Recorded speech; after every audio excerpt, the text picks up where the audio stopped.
क्या आपको पता है अर्जेंटीना में 2023 के एंड तक इन्फ्लेशन रेट 211% से ज्यादा हो गया था। इसका मतलब है कि एक आम आदमी की परचेजिंग पावर 3 गुना गिर गई। जिस चीज की कीमत पिछले साल 100 रुपए थी, अब उसकी कीमत 300 रुपए हो चुकी है। ये सिचुएशन 1990s के बाद पहली बार इतनी खतरनाक बनी है। अर्जेंटीना का करेंसी यानी पैसो दिन ब दिन अपनी वैल्यू खो रहा है। लोगों के लिए बेसिक चीजें लेना मुश्किल हो गया है, चाहे वो रोटी हो, दवाई हो या पेट्रोल। ये सिर्फ एक इकोनॉमिक नंबर नहीं है, ये उन करोड़ों लोगों की जिंदगी का सच है जिनकी सैलरी अब उनकी जरूरत का एक छोटा हिस्सा भी पूरा नहीं कर पा रही है। रॉयटर्स की रिपोर्ट के मुताबिक अर्जेंटीना लैटिन अमेरिका का सबसे इन्फ्लेशन से अफेक्टेड देश बन गया है, वेनेजुएला को भी पीछे छोड़ते हुए। ऐसे में ये सवाल उठता है, क्या अर्जेंटीना अपनी इकोनॉमी को बचा पाएगा? अर्जेंटीना का सबसे बड़ा क्राइसिस सिर्फ महंगाई नहीं बल्कि उसकी करेंसी पैसों का गिरना है। पैसों की वैल्यू इतनी तेजी से गिर रही है कि लोग कैश रखना बेकार समझने लगे हैं। लोगों के पास पैसे हैं लेकिन उनका कोई वैल्यू नहीं, क्योंकि आज का 100 रुपए का नोट कल सिर्फ 70 रुपए के समान का बन जाता है। ये सिचुएशन उस वक्त और भी खतरनाक हो गई जब अर्जेंटीना ने पैसों को 50% डीवैल्यू कर दिया, यानी कि एकदम ऑफिशियल तरीके से करेंसी की वैल्यू आधी कर दी गई। ऐसे स्टेप्स लेना सरकार की मजबूरी थी, लेकिन इसका सीधा असर पड़ा आम जनता पर जो पहले से ही फाइनेंशियल प्रेशर में थी। मार्केट में अनसर्टेनिटी बढ़ चुकी है, बिजनेसेस बंद हो रहे हैं और लोगों की जॉब सिक्योरिटी भी खत्म हो गई है। जब पैसा ही अपनी वैल्यू खो दे तो इकोनॉमी का कोलैप्स सिर्फ टाइम का सवाल रह जाता है। अर्जेंटीना उसी रास्ते पर तेजी से बढ़ रहा है। आज अर्जेंटीना में हर 10 में से 6 लोग गरीबी की लकीर से नीचे जी रहे हैं। सोचिए, एक देश जहां लोगों के पास काम है फिर भी वो अपनी बेसिक जरूरत जैसे खाना, बिजली और दवाई पूरा नहीं कर पा रहे। ये डेटा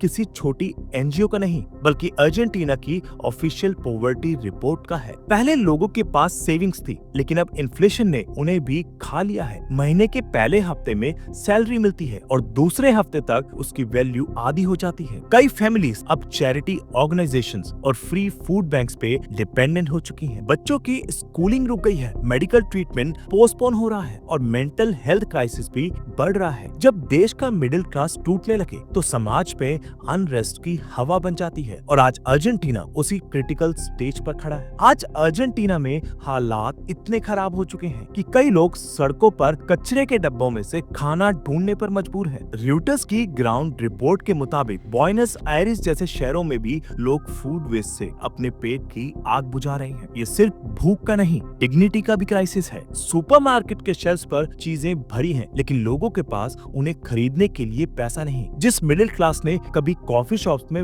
वक्त गुजारा था, आज वो राशन लाइन में लगने पर मजबूर है। इस डेस्परेशन ने सोशल अनरेस्ट को भी जन्म दे दिया है। लोग प्रोटेस्ट कर रहे हैं और सरकारी बिल्डिंग्स के बाहर नाराजगी दिखा रहे हैं। ऐसे में ये कहना गलत नहीं होगा कि अर्जेंटीना अब एक इकोनॉमिक नहीं बल्कि ह्यूमैनिटेरियन क्राइसिस के एज पर खड़ा है और इस डेस्परेट सिचुएशन का कोई क्विक फिक्स नजर नहीं आ रहा। अर्जेंटीना के नए प्रेसिडेंट हावियर मिलाई ने जब दिसंबर 2023 में पावर संभाली तो उन्होंने कहा, मैं चेन सो लेकर आया हूँ खर्चे काटने के लिए, और वैसे ही हुआ। मिलाई ने तुरंत पैसों की वैल्यू 50% तक डीवैल्यू कर दी, पब्लिक ट्रांसपोर्ट और एनर्जी पर मिलने वाली सब्सिडीज हटा दी और हजारों गवर्नमेंट जॉब्स को टर्मिनेट कर दिया। उनके इन टफ ऑस्टेरिटी स्टेप्स का एम था इकोनॉमी को स्टेबलाइज करना, लेकिन ग्राउंड पे इसका इम्पैक्ट डिजास्टर्स निकला। लोगों की सैलरी और ज्यादा बेकार हो गई, जॉब इनसिक्योरिटी बढ़ गई और सरकारी सपोर्ट एकदम खत्म हो गया। मिलाई का कहना है कि ये दर टेम्परेरी है, लेकिन लोग कह रहे हैं ये दर से ज्यादा बर्बादी लग रही है। उनका प्लान आईएमएफ के साथ कोऑर्डिनेशन में चल रहा है, लेकिन तब तक अर्जेंटीना के आम नागरिक के लिए हर दिन एक इकोनॉमिक बैटल बन गया है। अप्रैल 2025 में अर्जेंटीना ने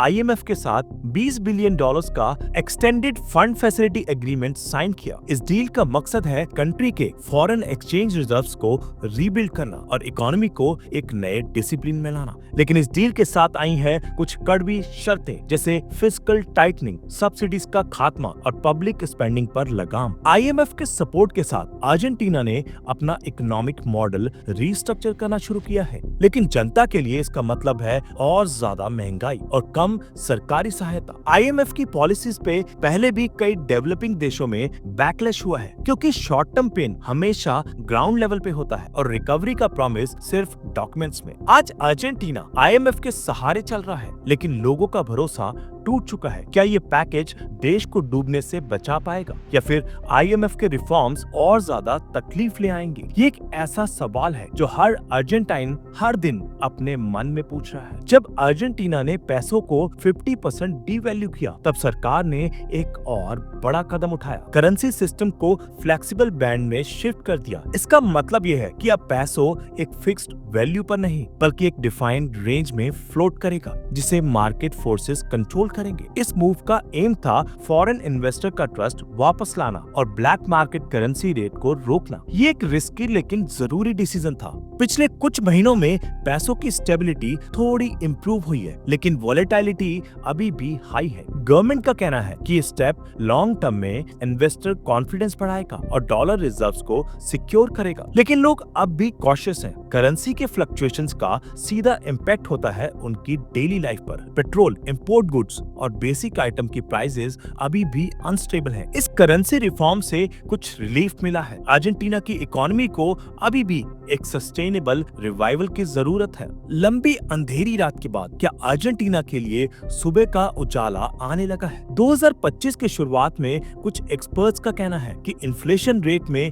धीरे धीरे गिरावट देखने को मिल रही है। प्रोजेक्शंस के मुताबिक अगर सब कुछ सही रहा तो ईयर एंड तक इन्फ्लेशन 25.9% के आसपास हो सकता है, जो अभी के मुकाबले में एक बड़ा रिलीफ होगा। इसका एक क्रेडिट प्रेसिडेंट मिलाई के टफ मेजर्स को दिया जा रहा है और आईएमएफ के फाइनेंशियल इंजेक्शन को भी, लेकिन रिकवरी अभी फ्रेजाइल है। पब्लिक ट्रस्ट, एम्प्लॉयमेंट रेट और फॉरेन इन्वेस्टमेंट अभी भी लो है। इन्फ्लेशन के स्लो होने का मतलब ये नहीं कि महंगाई कम हो गई है, बस बढ़ने की स्पीड थोड़ी कम हो गई है। अर्जेंटीना के लिए अब ये वक्त सबसे क्रूशियल है। या तो ये रिकवरी ट्रैक बनेगा या फिर एक और क्रैश के रास्ते चला जाएगा। लोग कॉशियसली ऑप्टिमिस्टिक हैं, लेकिन पूरी दुनिया की नजर अब इस देश के इकोनॉमिक फ्यूचर पर टिक चुकी है। दोस्तों, अगर आपको ये वीडियो पसंद आया हो तो इसे लाइक करें, अपने दोस्तों के साथ शेयर करें और हमारे चैनल को सब्सक्राइब करना न भूलें। मिलते हैं अगली वीडियो में एक नए टॉपिक के साथ। धन्यवाद।